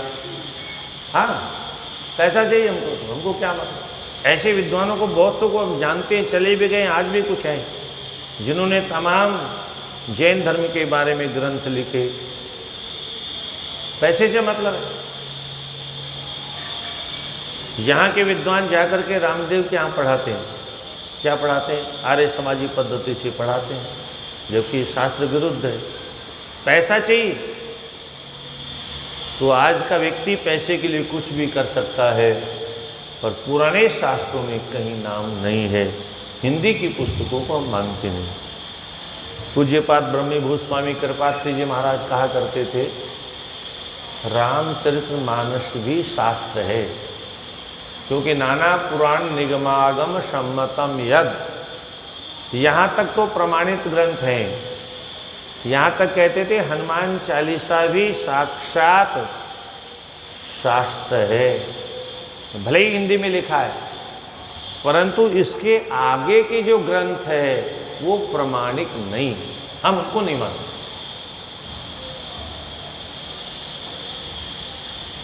त्वया समाश्रितो नूनं मामेव समाश्रितः अंतरम यस्य जानाति निर्ये पतते ध्रुवम। सदाशिव कहते हैं जो आपका आश्रय लेता है वो मेरा आश्रय लेता है, यानी जो आपका भक्त है वह मेरा भी भक्त है, और जो आपका द्रोह है मेरा भी दुश्मन है। वह निश्चित नरे पतति ध्रुवम, वह निश्चित ही नरकगामी होता है। ब्रह्मा जी की आयु का निश्चय किया, चतुर्युग सहस्राणि ब्रह्मणो दिन मुच्यते रात्रि शतावती तस्य मान में तत्क्रमेण। ब्रह्मा जी के एक दिन में, ज़्यादा नहीं, अभी बहुत बड़ी बेईमानी की भगवान ने, पर हम क्या कर सकते हैं। ब्रह्मा जी के एक दिन में मात्र 1000 बार सतयुग, त्रेता, द्वापर, कलयुग बीत जाते हैं। कितने समय में? एक दिन में। इतना बड़ा दिन बनाया ब्रह्मा जी के एक दिन में। 1000 बार सतयुग, 1000 बार त्रेता, 1000 बार द्वापर और 1000 बार कलयुग बीत जाते हैं। इतनी बड़ी रात्रि होती, 1000 बार रात में भी ऐसे ही चलता है। और हमारा जीवन कैसा मच्छर जैसा, कल पैदा हुए आज बुढ़ापा आ गया, मरने की तैयारी में लगे हुए हैं, विदाई की तैयारी में, एक एक दिन गिन रहे हैं। हाँ, बहुत से लोग तो जब ज़्यादा वृद्ध हो जाते हैं, महाराज देखो ना मेरी कितनी आयु बची है, भजन करने का मन नहीं करता, मरने का मन करता है। एक दिन जीने का मन करता था, एक दिन ऐसा होता है जब मरने का मन करता है, क्योंकि शरीर जब ज़्यादा दुश्मन हो जाता है। राधे राधे।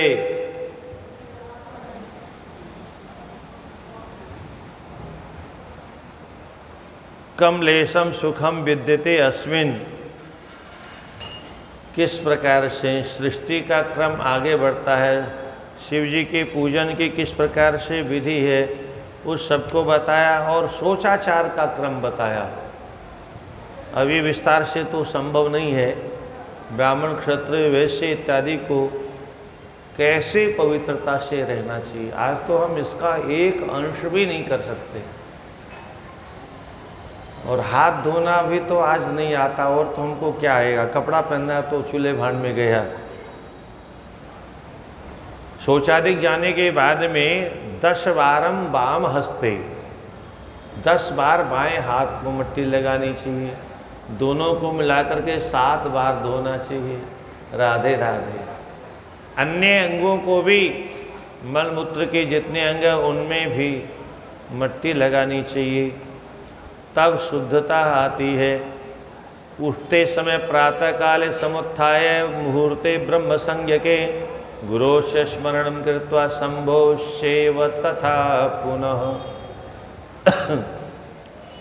अब ये सब सुनने की चीजें हैं।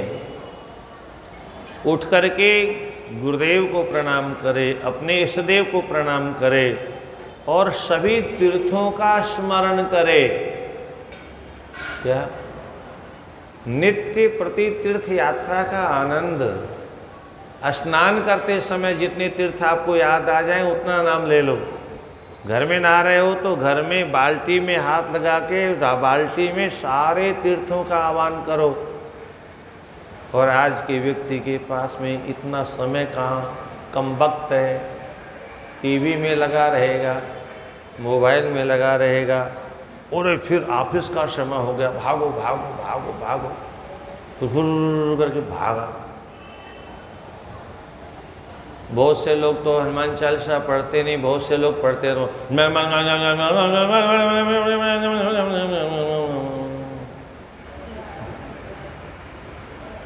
पता नहीं किसको गाली दे रहे हैं। हनुमान जी को भी सुनाई नहीं दे रहा है।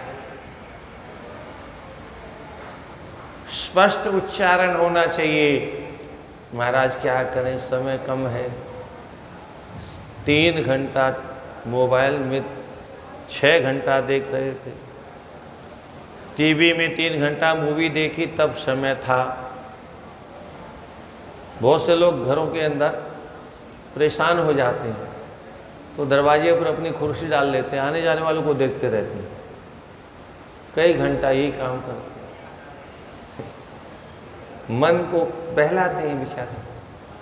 न गीता पढ़ सकते, न रामायण पढ़ सकते, न भागवत पढ़ सकते, न सत्संग कर सकते। क्यों नहीं कर सकते? क्योंकि बचपन में अभ्यास किया नहीं, अब आदत है नहीं, अब मन इनमें लगता नहीं। अगर बचपन में मन लग गया होता तो मरते दब तक हम इन ग्रंथों को छोड़ते नहीं। इतने प्यारे ग्रंथ हैं सज्जनों, इनको जो पढ़ने की जिसकी आदत पड़ गई वो तो प्राणों से बढ़कर के है, उसका जीवन है। साक्षात भगवत विग्रह है सारे ग्रंथ। शब्द ब्रह्म का चिंतन निरंतर चलता रहे। मैं तो कहता हूं प्रत्येक सनातन धर्मावलंबी को कम से कम 1 घंटा तो इन ग्रंथों को पढ़ना ही चाहिए। आज सबसे बड़ा दुर्भाग्य यही हमारा है, हम इन ग्रंथों को नहीं पढ़ते। और इसलिए हमें किसी प्रकार का न बोलने का, न चलने का, न उठने का, न बैठने का, धर्म अधर्म तो बहुत दूर की बात है, पाप पुण्य तो बहुत ऊंची बात है, भगवान की तो बहुत ऊंची की बात है। हमको ये भी ज्ञान नहीं मनुष्य का धर्म क्या है,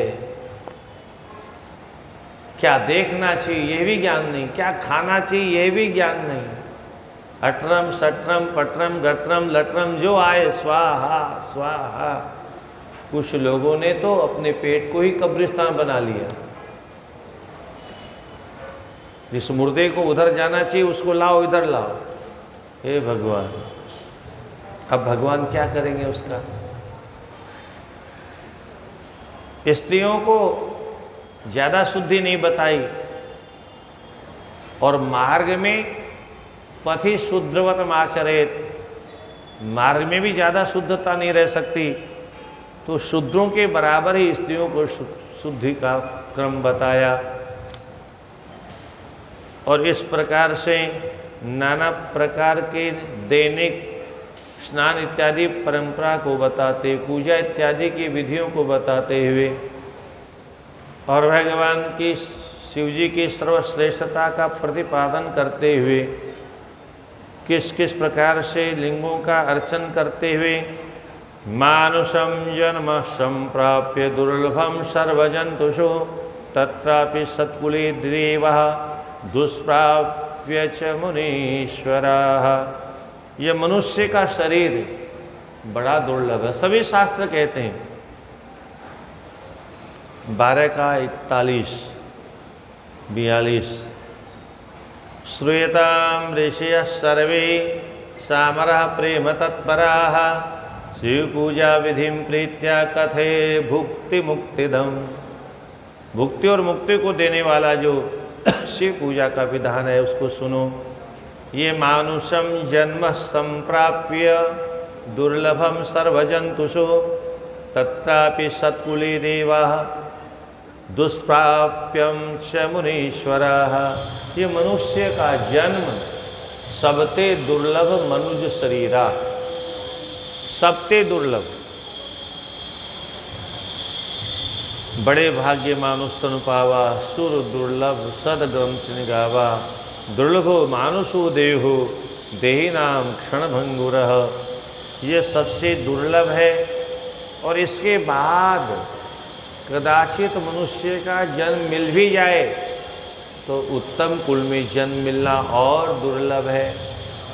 कदाचित उत्तम कुल में जन्म मिल जाए तो उत्तम संगति मिलना बहुत दुर्लभ है। संतों की संगति मिलना दुर्लभ है। तो इसलिए तत्रापि सत्कुले देवा दुष्प्राप्यम च मनुष्यर्वा अभ्यंगम चैव विप्रेषु समाचारेषु पुण्यतः शिव संतोष हेतु च कर्म शोक्तम समाचरेद। यहाँ पर ब्रह्मा जी कहते हैं यद्यत् जाति समुद्दिष्टम तत्तत् कर्मम न लंघयेत यावत् दानस्य संपत्ति तावत् कर्म समावहेत। हमें जिस जाति में हमारा जन्म हुआ है उस जाति में जो हमें कर्म उपलब्ध हुआ है वही कर्म करना चाहिए।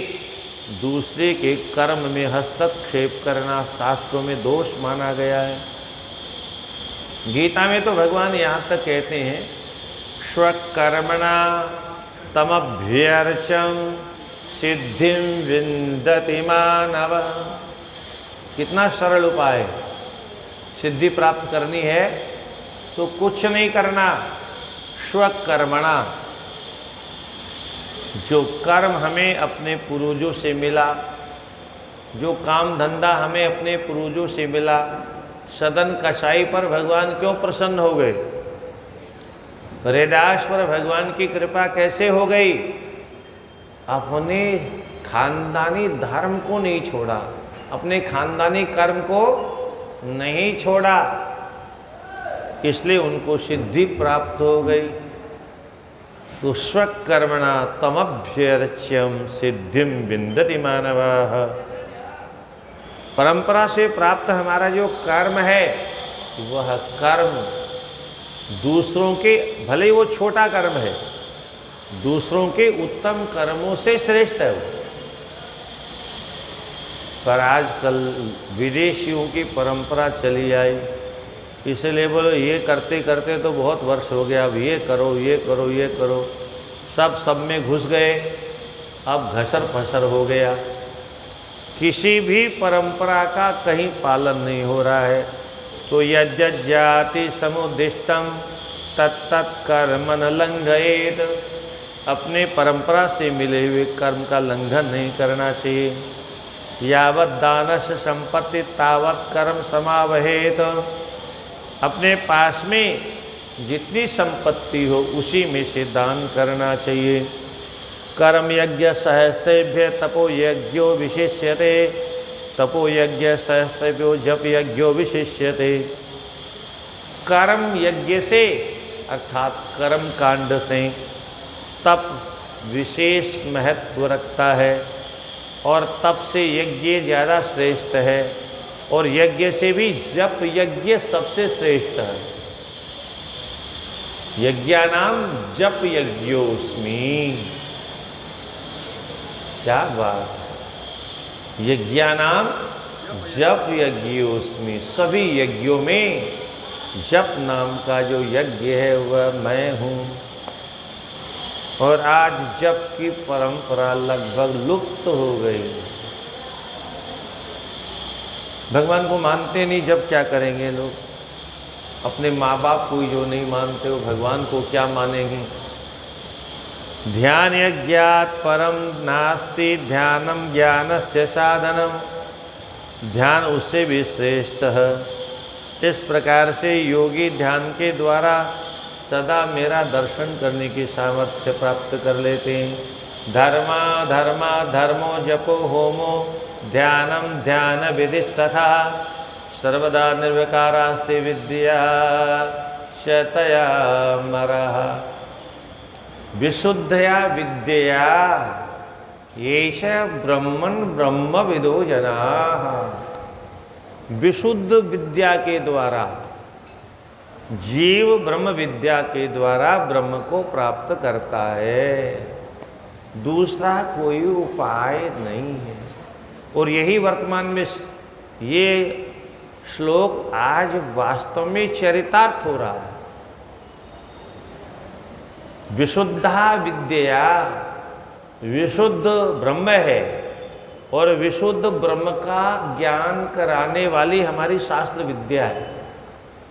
आज हमको ये विद्या पढ़ने को नहीं मिल रही है, इसलिए ब्रह्मविद लोग नहीं दिखाई देते। कैसे ब्रह्म को जानेंगे हम तो ब्रह्म में पड़े हुए हैं। हम तो अपने माता पिता को भी नहीं मानते, अपनी बहन को भी बहन नहीं मानते। अब ब्रह्म को ब्रह्म कैसे मान लेंगे? मूर्ति में भगवान का दर्शन कैसे हो जाएगा? जन्म देने वाले, पालन पोषण करने वाले, अपना खून पिला के बड़ा करने वाली माँ में जिसकी श्रद्धा नहीं है, उसकी मूर्ति में भगवान की श्रद्धा कैसे पैदा हो जाएगी? असंभव। नाटक चाहे जितना कर ली, कोई फर्क नहीं पड़ता उससे। इसलिए धर्म अधर्म, जप होम यज्ञ ध्यान और ध्यान की विधि, इनका पालन करने वाला जीव हमेशा निर्विकार रहता है। निर्विकार, उसके जीवन में कोई विकार आ ही नहीं सकता।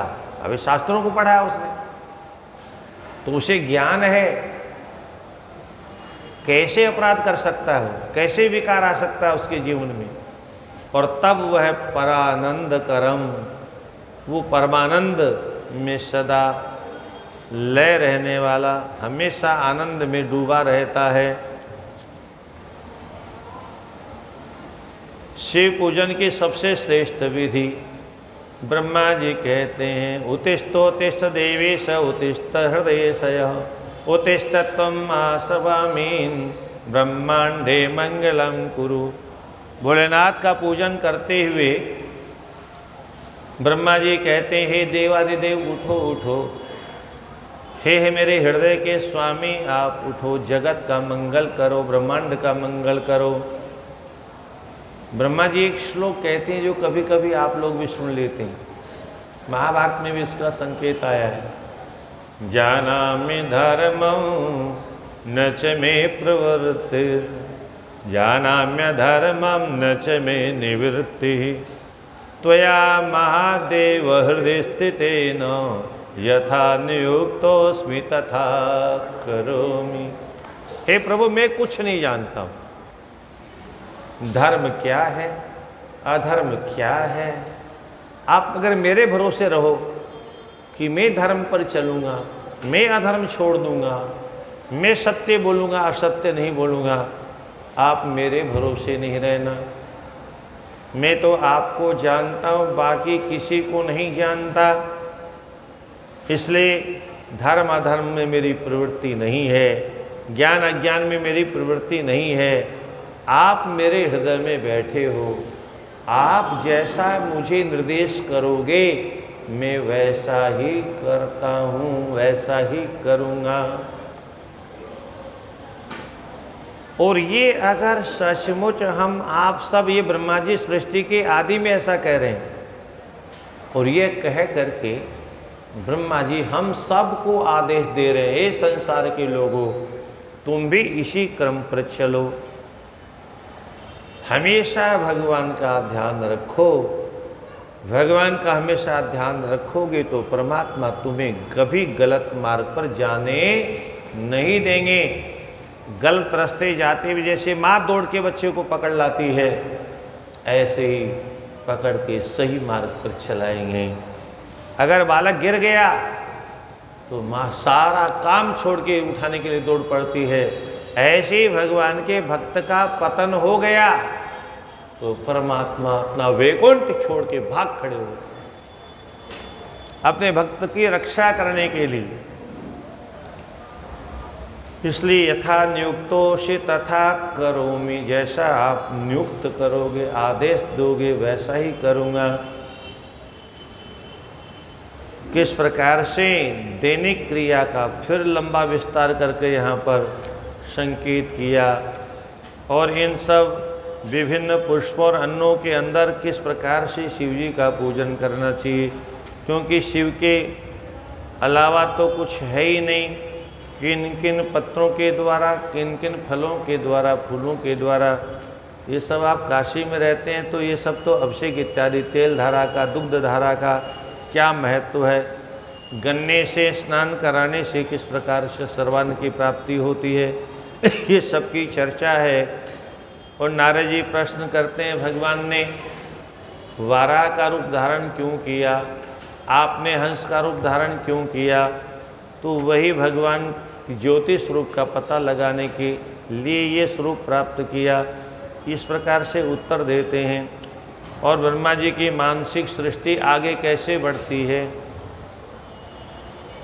16वें अध्याय में कहते हैं मरीचिम च स्वनेत्राभ्याम 10 मानस पुत्र उत्पन्न की। अब आज का अंग्रेजों का इतिहास क्या कहता है, इससे हमें कोई मतलब नहीं। सृष्टि डार्विन की दृष्टि में कैसे होती है वो डार्विन जाने। डार्विन कल पैदा हुआ, 100-150 वर्ष पहले जो व्यक्ति पैदा हुआ उसने कल्पना की सृष्टि ऐसे हुई होगी, पहले ऐसा रहा होगा, पहले सूर्य ही सूर्य था, प्रकाश ही प्रकाश था। अब उसे पूछो सूर्य कहाँ से आया होगा? अरे भाई सूर्य को तो बनाने वाला कोई होगा, बिना बनाए कोई वस्तु बन नहीं सकती। संसार में कुछ भी है आपके हाथ में, पैर में, गले में, घर में, बाहर, घर द्वार, जो किसी ने इनको बनाया है। बिना कारण के कोई कार्य संभव नहीं। जगत के प्रत्येक पदार्थ का कारण परमात्मा है। तो सूर्य रहा होगा, फिर पर उसमें से एक गोला टूटा होगा। अब तोड़ने वाला डार्विन का बाप था कि पता नहीं कौन था, है? फिर नीचे गिरा होगा, फिर ठंडा हुआ होगा, फिर जल बन गया होगा, फिर जल जंतु मछलियों का निर्माण हुआ होगा। पहले बिना हड्डी के रहे, फिर बाद में उनमें हड्डियाँ, अरे किसने पैदा कर दी उनमें हड्डियाँ? फिर वो धीरे धीरे बदलते बदलते क्या क्या होते होते फिर वन मानुष हो गए, फिर बंदर हो गए। डार्विन बंदर की औलाद होगा, हम बंदर की औलाद नहीं हैं। हम किसकी संतान हैं? हमारे पुरखे भगवान नारायण हैं। नारायण के ब्रह्मा हुए, ब्रह्मा जी से सृष्टि प्रारंभ हुई। तो मरीचि, भृगु, अंगिरा, पुलह, पुलस्त्य, क्रतु, अत्रि और कर्दम महर्षि और गौ से नारद जी की रचना की। ये सृष्टि जब आगे नहीं बढ़ी तो ब्रह्मा जी ने अपने 2 शरीर के विभाग किए। अर्धेन नारी पुरुषश्चार्धेन संततो मुने शतस्याम सजदंद सर्वसाधनमुत्तमम्। 11 नंबर। अर्धेन नारी पुरुषः, अपने ही आधे अंग से वो नारी बन गए। और अब मन में मानसिक संकल्प किया मैं नारी हूँ, तो नारी से आधे हिस्से से शत्रुपा का प्रागट्य हो गया।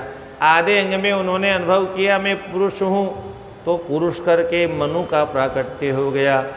और इस प्रकार से सा पुनर्मनुना तेन गृहीता तीत शोभना विवाह विधना ताता सृजत शरग समेथुनम। अब ब्रह्मा जी ने कहा तुम दोनों मिल करके सृष्टि प्रारंभ करो।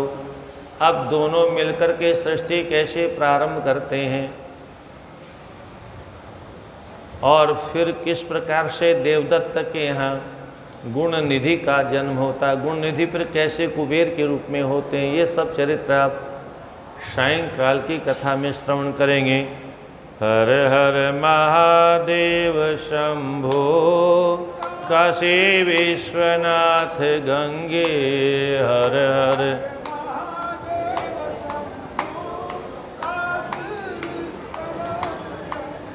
हर हर महादेव शंभो काशी विश्वनाथ गंगे।